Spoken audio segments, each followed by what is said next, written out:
ओम नमः शिवाय दोस्तों, आप सभी का मेरे चैनल नारायण रत्नावली में स्वागत है। दोस्तों, आज मैं आपको सुनाने जा रही हूँ पूर्णमासी व्रत की कथा। अगर आपको मेरी वीडियो अच्छी लगे तो कृपया कर मेरे चैनल को लाइक, शेयर, सब्सक्राइब करें। तो चलिए सुनते हैं पूर्णमासी व्रत की कथा। द्वापर युग में एक समय की बात है। यशोदा जी ने श्री कृष्ण से कहा, हे कृष्ण, तुम सारे संसार के उत्पन्न करता, पालनहार और उसके संहार करता हो। आज कोई मुझसे ऐसा व्रत कहो जिसके करने से मृत्यु लोक में स्त्रियों को विधवा होने का भय ना रहे और उस व्रत को करने से सभी मनुष्यों की मनोकामनाओं की पूर्ति हो जाए। श्री कृष्ण कहते हैं, हे माता, तुमने बहुत ही अच्छा प्रश्न किया है। मैं तुमसे ऐसे ही एक व्रत को विस्तार पूर्वक कहता हूँ। सौभाग्य की प्राप्ति के लिए स्त्रियों को 32 पूर्णमासी का व्रत करना चाहिए। इस व्रत के करने से स्त्रियों को सौभाग्य संपत्ति मिलती है। यह व्रत अचल सौभाग्य देने वाला और भगवान शंकर के प्रति मनुष्य की भक्ति को बढ़ाने वाला है।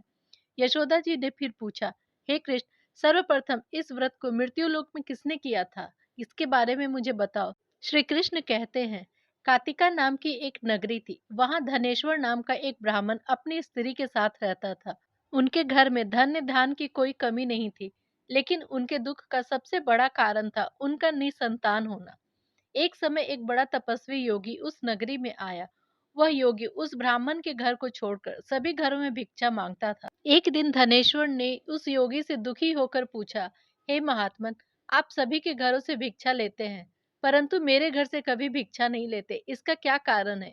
योगी कहने लगा, निसंतान घर की भीख पतितों के अन्न के समान होती है, और जो पतितों का अन्न खाता है वह पतित हो जाता है।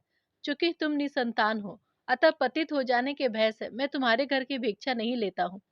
धनेश्वर यह बात सुनकर बहुत ही दुखी हुआ और हाथ जोड़कर योगी के पैरों पर गिर पड़ा और दुखी मन से बोला, हे महाराज, यदि ऐसी बात है तो आप मुझे संतान प्राप्ति का उपाय बताइए। आप तो सर्वज्ञ हैं, मुझ पर अवश्य ही कृपा कीजिए। धन की मेरे घर में कोई कमी नहीं है, परंतु मैं निसंतान होने के कारण अत्यंत दुखी हूँ। आप मेरे इस दुख को दूर करें। यह सुनकर योगी कहने लगा, हे ब्राह्मण, तुम चंडी की आराधना करो। घर आकर उसने अपनी स्त्री से सारी बातें कही और स्वयं तप के लिए वन में चला गया। वन में जाकर उसने चंडी की उपासना की और उपवास किए।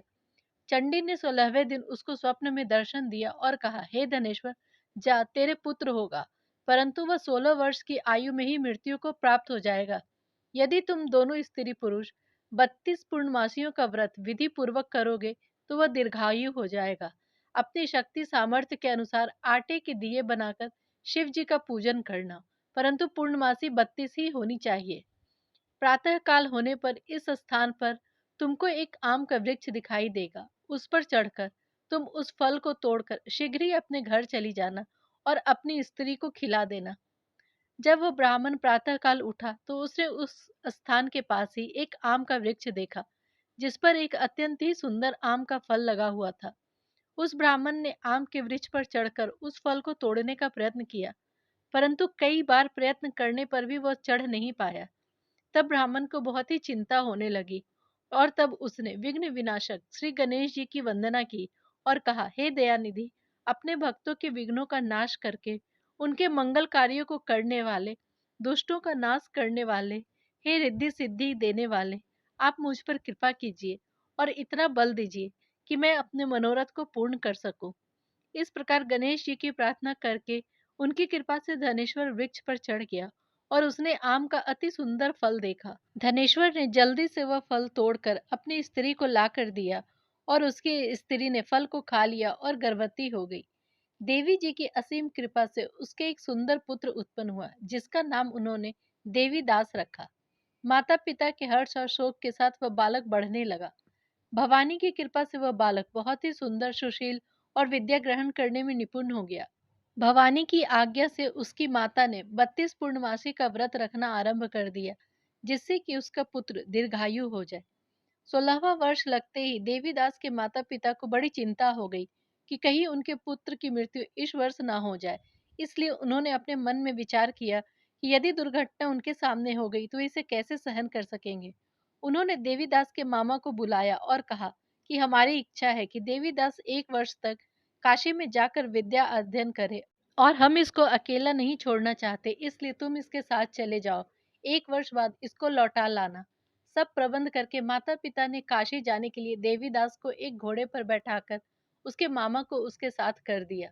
धनेश्वर ने सपत्नीक अपने पुत्र की मंगल कामना और दीर्घायु के लिए भगवती दुर्गा की आराधना और पूर्णमासी का व्रत करना प्रारंभ कर दिया। इस प्रकार 32 पूर्णमासी का व्रत पूरा किया। कुछ समय के बाद एक दिन वे दोनों मामा और भांजा रास्ते में रात्रि बिताने के लिए किसी गांव में ठहरे हुए थे। उसी दिन गांव में एक ब्राह्मण की कन्या का विवाह होने वाला था। जिस धर्मशाला के अंदर वर और उसकी बारात ठहरी थी, उसी धर्मशाला में देवीदास और उसके मामा भी ठहरे हुए थे। संयोगवश जब कन्या को मंडप में लाया जा रहा था, तो वर को धनुर्वात हो गया। वर के दुर्पिता ने अपने कुटुंबियों से परामर्श करके निश्चय किया कि यह देवीदास मेरे पुत्र जैसा ही सुंदर है। मैं इसके साथ ही इसका लगन करवा दूंगा और बाद में विवाह के अन्य कार्य मेरे लड़के के साथ हो जाएंगे। लड़के के पिता ने देवीदास के मामा से जाकर कहा, तुम थोड़ी देर के लिए अपने भांजे को हमें दे दो, जिससे विवाह का कार्यक्रम संपन्न हो सके। तब उसका मामा कहने लगा, जो कुछ भी मधुपर्क आदि कन्यादान के समय वर को मिलेगा, वह सब हमें दे दिया जाए, तभी मेरा भांजा इस बारात का दूल्हा बनेगा। यह बात वर के पिता ने स्वीकार कर ली। विवाह कार्यक्रम सब रात्रि में विधि पूर्वक संपन्न हो गया।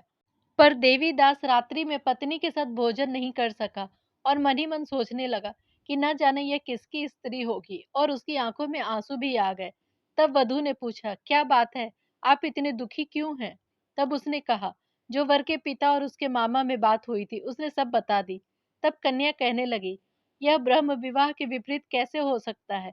देव, ब्राह्मण, अग्नि के सामने मैंने आपको ही अपना पति बनाया है, इसलिए आप ही मेरे पति हैं और मैं ही आपकी पत्नी रहूंगी।